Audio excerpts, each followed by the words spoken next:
Matin Week-end. 6h-9h, Lénaïque Monnier. Europe 1, 8h15, c'est l'heure de l'interview Actu d'Europe 1 Matin Week-end. Et alors que les relations s'enveniment entre la France et l'Algérie, Lénaïque Monnier, vous recevez l'ancien ambassadeur de France en Algérie, Xavier Driancourt. Oui, Boualem Sansal qu'on n'arrive pas à faire revenir, influenceur algérien arrêté et des expulsions ratées. Sahara occidentale, depuis l'été dernier, les troubles diplomatiques entre Paris et Alger n'en finissent pas. Bonjour Xavier Driancourt. Oui, bonjour. Vous êtes ancien ambassadeur de France en Algérie par deux périodes, 2008-2012, 2017-2020, époque où les relations avec l'Algérie n'étaient pas celles d'aujourd'hui. Justement, à quel moment avez-vous vu le point de bascule? Est-ce que ça date de la visite d'Emmanuel Macron au Maroc cet été ou est-ce que c'est plus antécédent? Alors d'abord, première chose, les relations ont toujours été compliquées, et même dans les périodes que vous avez évoquées, les relations étaient déjà difficiles pendant le Hirak, notamment, qui a abouti à la chute de Bouteflika en 2019. Le début de la période Tebboune a été déjà compliqué, mais jamais, effectivement, au point où nous en sommes aujourd'hui. Nous sommes dans une dégradation à la fois durable et très forte de la relation franco-algérienne, et le point de bascule, ça a été non pas la visite du président Macron, mais la lettre du 30 juillet 2024, dans laquelle le président de la République reconnaissait la marocanité du Sahara occidental. C'est cela qui a été le point de départ. C'est ce moment-là que Alger a choisi pour rappeler son ambassadeur à Alger. Il n'y a plus d'ambassadeur d'Algérie à Paris depuis le 30 juillet. Et ensuite, il y a une séquence assez longue avec le voyage du président de la République à Rabat, l'attribution du prix Goncourt à Kamel Daoud, qui a été vu à Alger comme, là encore, un élément d'un complot anti-algérien. Et puis après, la séquence actuelle que nous vivons aujourd'hui, l'arrestation de Boualem Sansal. Alors, dans le langage diplomatique dont vous êtes maître, monsieur Driancourt, on parle de conflit, on parle de dissension, on parle de crise. Quel mot emploie-t-on? Oui, on est dans une crise profonde, effectivement, violente même avec l'Algérie et assez durable, puisqu'encore une fois, depuis 6 mois, depuis le 30 juillet exactement, les relations sont quasiment gelées. Et on voit surtout que chaque semaine, il y a un élément nouveau, malheureusement. Il y a une escalade. Vous avez entendu le discours du président Tebboune il y a 10 jours maintenant, un discours d'une rare violence à l'égard de la France. Vous avez entendu ensuite les réponses de Monsieur Barrot, ministre des Affaires étrangères, tentant de minimiser un peu les choses, la réponse de Monsieur Retailleau, la réponse du président de la République lundi, donc il y a 5 jours, devant les ambassadeurs, où il parlait du déshonneur de l'Algérie. Donc vous voyez, il y a une sorte d'escalade. Alors, est-ce qu'il doit y avoir une escalade également dans la riposte? Alors, Bruno Retailleau, hier, il a haussé le ton, il veut une diminution des autorisations de visa de ressortissants algériens. Si on doit aller plus loin encore, Xavier Driancourt, est-ce que la France doit tout simplement dénoncer les accords de 68 sur l'entrée et le séjour des Algériens en France? Alors, il y a une escalade, mais il y a une escalade pour l'instant qui est verbale. Vous parlez de riposte, en réalité, pour l'instant, il n'y a pas eu de riposte. Nous n'avons rien fait. Il n'y a que Alger qui a agi. Alger a agi notamment hier en refoulant l'Algérien qui retournait dans son pays, l'influenceur en question. Mais nous, du côté français, nous avons parlé. Pour l'instant, nous n'avons rien fait. Alors, j'en viens à votre question. L'accord de 68, c'est une solution j'allais dire, qui n'est pas immédiate. C'est à moyen terme. C'est pas ça qui demain va calmer l'Algérie. Mais il faut effectivement prendre un certain nombre de mesures. Monsieur Retailleau l'a dit, Monsieur Barrot hier soir. Donc maintenant, il faut passer aux actes, effectivement. Mais alors, comment passer aux actes, justement? Parce qu'il y a toujours, comme on dit, les paroles et les actes. Xavier Driancourt, quels sont les leviers qu'a la France pour mettre la pression véritablement sur le gouvernement algérien?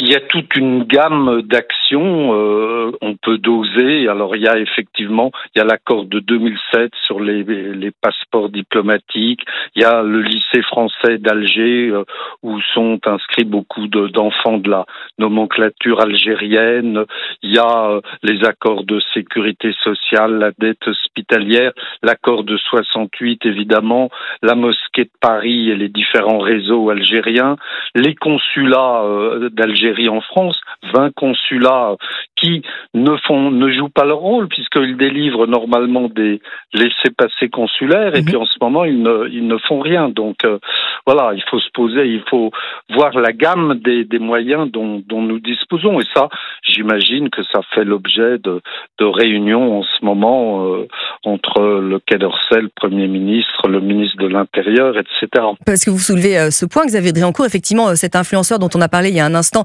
qui a fait un aller-retour Paris-Alger, Alger-Paris, et qui se retrouve dans un CRA désormais, il n'y avait absolument aucune raison juridique pour qu'il n'aurait pas dû revoir en France. Aucune raison juridique parce qu'il est algérien.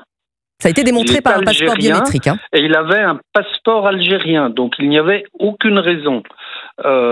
Et en plus, l'Algérie a fait application à son endroit d'une loi sur la sécurité intérieure, comme quoi ce monsieur menaçait la sécurité intérieure algérienne, mais apparemment il ne menace pas la sécurité intérieure française, sous-entend l'Algérie. Et cette loi, elle s'applique pour les étrangers et non pas pour les Algériens. Donc il n'y avait aucune raison de ne pas recevoir cette personne. Avec cette impression, effectivement, et comme l'a d'ailleurs rappelé Bruno Retailleau, que l'Algérie cherche véritablement à humilier la France. C'est votre sentiment, vous également, qui connaissez bien le terrain? C'est une formule assez forte, effectivement, que d'humilier la France, mais ça correspond à un état d'esprit qui est celui dont nous parlions au début de cet entretien, c'est-à-dire il y a une escalade, et notamment une escalade verbale, et la réponse de M. Retailleau participe à cette relation actuellement extrêmement difficile. Je note aussi que hier, Gabriel Attal, l'ancien Premier ministre, s'est prononcé publiquement, comme l'avait fait Édouard Philippe il y a quelques mois, en faveur de la dénonciation de l'accord de 68. Donc vous voyez, il y a une prise de conscience aussi en France sur la complexité de la relation franco-algérienne et sur les mesures à prendre. Et on imagine également, Xavier Driancourt, parce que vous avez été ambassadeur, la difficulté qu'il y a parfois effectivement à maintenir des relations diplomatiques de la part du Quai d'Orsay et du ministère de l'Intérieur qui veut réguler les flux migratoires. Est-ce que vous pouvez nous donner un peu les coulisses des discussions dans ces cas-là? Est-ce qu'on est sur la même ligne? Mais le problème avec l'Algérie, c'est que c'est une relation très particulière.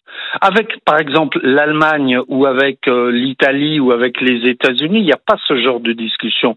Mais avec l'Algérie, c'est une relation particulière parce que c'est de la politique étrangère et c'est de la politique intérieure française. C'est de la politique étrangère parce que l'Algérie, c'est un État indépendant, donc le Quai d'Orsay a son mot à dire, mais c'est de la politique intérieure parce que il y a 10% de la population française qui a un lien avec l'Algérie, entre les pieds noirs, les harkis, et les Français d'origine algérienne, les Algériens de France. Donc il y a à la fois des questions d'ordre public, de sécurité intérieure et des questions de diplomatie. Donc c'est très, très compliqué.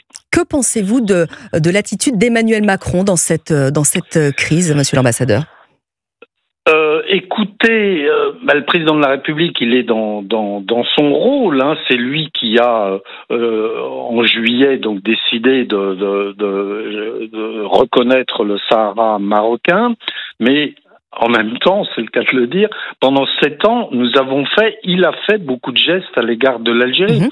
Il y avait des gestes qui étaient nécessaires, notamment dans le domaine mémoriel, je le pense, mais il y a toute une série de gestes et une certaine bienveillance vis-à-vis de l'Algérie qui a fortement irrité le Maroc. Donc aujourd'hui, nous payons à la fois ce revirement du mois de juillet dont nous parlions, mais également cette année de bienveillance à l'égard de l'Algérie qui ont déplu au Maroc. Est-ce que vous pensez, Xavier Driancourt, que la situation peut s'apaiser ou est-ce que véritablement une riposte se prépare?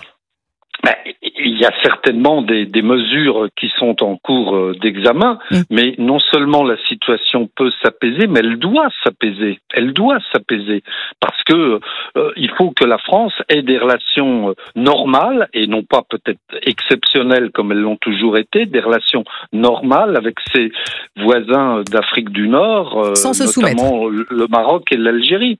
Sans se soumettre. Il faut, voilà, exactement. Eh bien, je vous remercie de nous avoir porté votre expertise d'ancien ambassadeur de France en Algérie en 2 périodes. Xavier Driancourt, donc invité d'Europe 1 Matin Week-end. Merci à vous.